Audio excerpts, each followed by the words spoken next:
Okay, guys, so let's take an example here with a formula that is going to summarize how objects and images interact with lenses, right?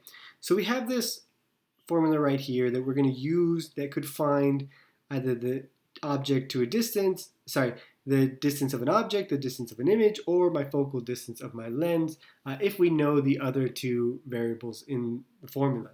So let's go ahead and use this formula. We'll jump right in with an example. And that is, let's say I have an object that is 7.5 meters in front of my lens, and my focal length is 10 meters. Actually, let's put this backwards so that we get an actual image here.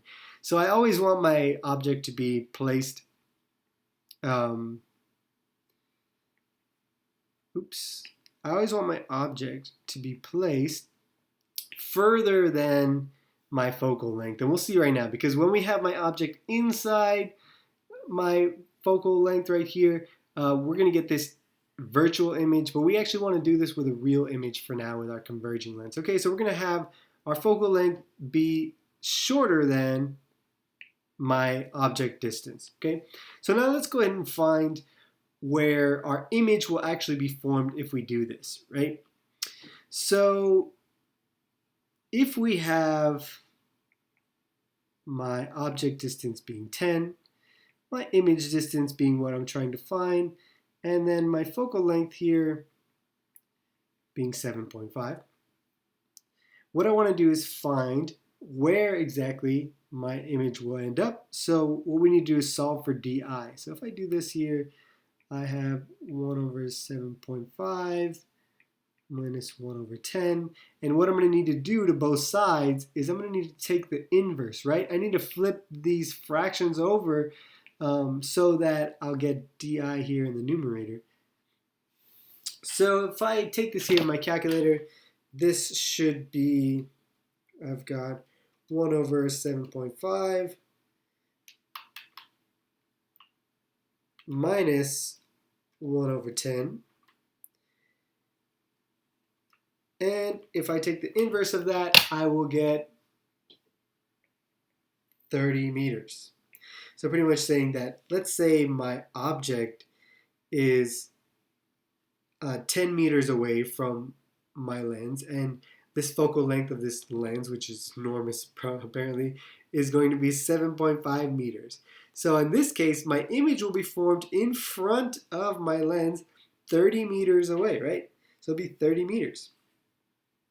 And the last thing that I've kind of thrown in here that we haven't used yet, but I do want to use, is the height of my object. Let's say the height of my object here is 2 meters. It's 2 meters tall.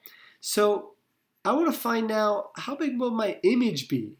So how big would my image be if I know a little bit about where the objects and images are formed? We have one more formula that we can use to do this, and this is magnification. There are two different forms we can do this. One is a very simple ratio, right? It's just asking, okay, the height of my image over the height of my object. This is going to be how much is it magnified. For example, if the height of my image is 2 and the height of my object is 2, well, that's a magnification of 1 times, right? But if you might think of this as, I put in an object that is 2 meters tall, and then what comes out is 8 meters tall. Well, in this case, my magnification here becomes 4. It's essentially 4 times the height of whatever I had before. Okay? And this can also be negative. Let's say if I had -8, and this will come up a lot in our converging lens case, because you can see here that whenever I form an image, it's always upside down.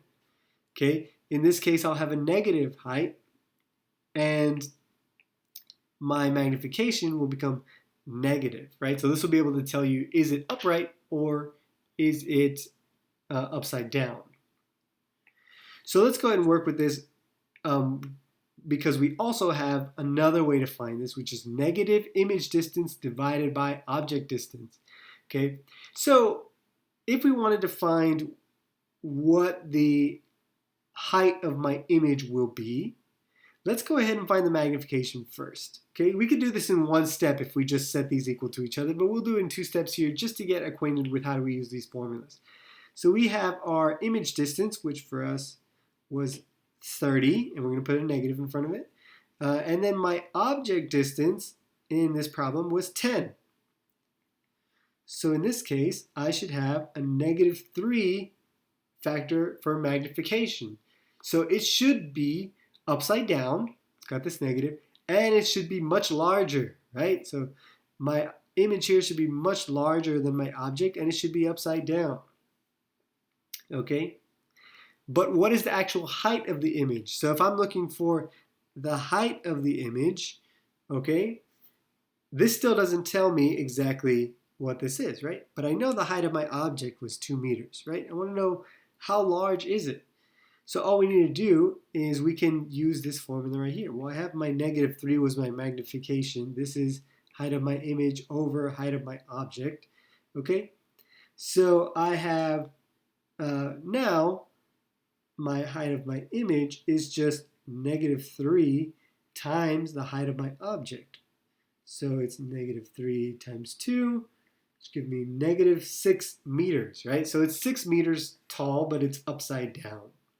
Okay, and of course you could just do this in one step by setting these equal to each other and bringing the height of your object over.